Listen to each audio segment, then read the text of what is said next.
Bonjour ma personne, bon après-midi, bonsoir. Moi c'est Justin Yuawe qui est toujours à votre service pour vous enseigner beaucoup de notions que vous n'avez pas vues à l'école. Alors je vais commencer à vous raconter une histoire qui est composée par 3 personnages. Après on va tirer des leçons à partir de cette histoire. Donc il y avait un maître qui avait un domestique. Il avait aussi la niche des chiens ou la porcherie des chiens.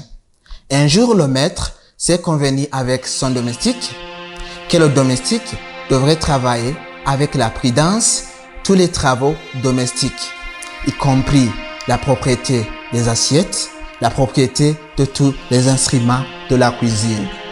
Alors, un jour, lorsqu'il était en train de faire la propriété, un des assiettes est tombé sur la terre et elle s'est cassée en 2 morceaux. Le maître qui était endormi, il s'est réveillé avec la colère. Il a commencé à lui injurier. « Monsieur, je t'ai dit que tu devrais travailler avec la prudence, mais tu vois ce que tu commences. Je vais te punir. » Alors, son domestique qui appelait Kawaya, il a commencé à demander des excuses. Il a commencé à dire au maître, « Pardon, c'était pas ma volonté. » Comme le malheur toujours nous s'y prend, ça le vouloir. Mais le maître n'a pas voulu lui entendre. Il a continué à l'insulter jusqu'à ce qu'il lui a dit, « Je te donne le dernier remarque. Lorsque tu seras une autre bêtise comme celle-ci, je vais te montrer ma méchanceté. » Ok, Kawaya a dit, « Pas de problème maître, je vais continuer à te servir. » Il y a servi pendant 10 ans. Mais comme le malheur toujours vient sans nous le préparer, il a commis une erreur lorsqu'il était en train de faire la propriété sur la table. Un des verres de l'eau est tombé aussi sur la terre et il s'est cassé en 3 morceaux.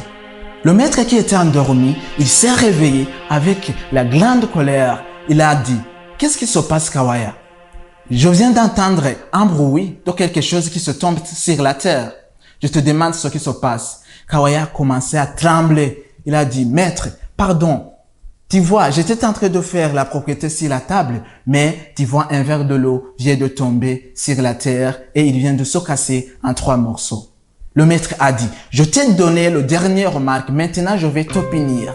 Et ma punition, je vais te jeter dans la niche des chiens pour qu'ils te mordent afin que tu sois mort. » Kawaya a demandé des excuses, il a dit, « Pardon maître, c'est pas ma volonté plutôt. Le malheur me prévoit sans le préparer. » Il a dit, « Non, je ne peux pas entendre ça. » Il a dit, « Je vais te punir et je vais te jeter dans la porcherie des chiens. » Ok, comme je ne peux pas autre chose à dire, c'était Kawaya qui était en train de dire, « J'accepte la punition, mais je te demande le maître de me donner au moins 2 mois de préparation afin que je puisse aller donner au revoir à mes familles. » Après que je peux donner au revoir à mes membres de famille, les amis, les compatriotes et tous les voisins. Ok, le maître a dit, je te donne cet intervalle de 2 mois afin que tu vas donner au revoir à tes amis. Mais à ne pas oublier que lorsque la date sera échue, je vais te jeter dans la niche des chiens. Ok, Kawaya a commencé alors à créer une amitié avec les chiens. En se réveillant le matin pour aller acheter des articles de la nourriture des chiens. Il a commencé alors à nourrir les chiens jusqu'à ce que les chiens se sont habitués de lui. Jusqu'à ce qu'il a commencé même à entrer dans la niche des chiens. Ok, il a commencé à jouer avec ses chiens jusqu'à ce que les chiens se sont habitués de lui. Ok, à l'échéance de la date, le maître lui a appelé.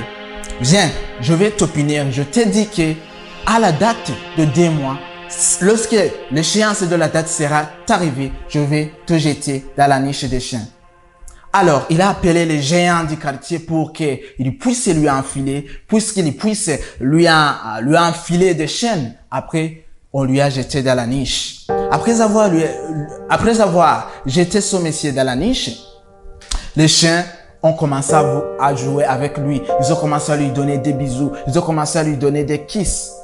Tout l'entourage qui était là était surpris de voir la scène ainsi. Mais le maître aussi était surpris. Il a commencé à avoir la honte, il a commencé à trembler, il a commencé à pleurer. Qu'est-ce qui se passe? J'avais des attentes que ces chiens pourraient lui mordre, mais je vois que ça n'a rien à faire. Ok, merci. Je pense que vous avez entendu cette histoire. Laissez-moi vous enseigner à partir de cette histoire 8 leçons pour que n'importe qui puisse accumuler des connaissances que l'école ne lui a pas données. Ok, je te dis que lorsque tu veux prendre une décision, toujours il faut s'éloigner à la colère. Il ne faut pas oublier tes bons services qu'on t'a servi à cause d'une simple erreur. Deuxième point, c'est ce qui est dit par la Bible. La Bible nous dit que celui qui est lent à la colère vaut mieux qu'un héros. Donc toujours lorsque tu veux décider une décision, il faut d'abord s'éloigner à la colère. Car la décision que tu vas donner une conséquence négative. Troisième point que je vais t'enseigner, c'est que les hommes sont nés pour une mutuelle assistance. Mais la colère est née pour la destruction commune. Donc, l'objectif de la colère, c'est pour nous séparer, c'est pour nous détruire. C'est pourquoi je te conseille, lorsque tu veux prendre une décision, il faut s'éloigner à la colère. Les Égyptiens ont dit dans les proverbes, en disant que tu as l'avantage sur la colère quand tu te tais. Je te conseille, mon frère, de se taire, de fermer ta bouche avant de prendre une décision lorsque tu as la colère. Cinquième point que je vais te conseiller, c'est que lorsque vous êtes en colère, il faut compter jusqu'à 4. Il faut compter 1, 2, 3, 4. C'est-à-dire, il faut s'éloigner d'abord avec la colère. Il faut d'abord analyser, est-ce que cette décision que je vais prendre, ça va donner quelles conséquences? Ça va donner conséquences positives ou conséquences négatives? Donc, il faut d'abord se donner un intervalle pour décider. Sixième point que je vais te dire, c'est que ce qui a commencé dans la colère finit souvent dans la honte. Vous voyez, le maître, il a décidé de jeter son domestique dans la porcherie des chiens, mais il a terminé avec la honte après avoir vu que les chiens n'ont fait aucune chose sur lui. Septième chose, c'est un proverbe chinois qui dit que ne jamais écrire une lettre pendant que vous êtes en colère. Donc, lorsque vous êtes en colère, il ne faut pas même écrire une lettre, car la conséquence de cette lettre, ou bien le destin de cette lettre sera négatif, sera vraiment négatif. C'est pourquoi, dans toutes les décisions que tu dois faire, que tu dois prendre, il faut d'abord s'éloigner à la colère, car la colère, c'est une chose qui est mauvaise dans la vie quotidienne. Huitième point, c'est Issa Sivis. C'est un écrivain qui a dit que celui qui sème la colère récolte le chaos.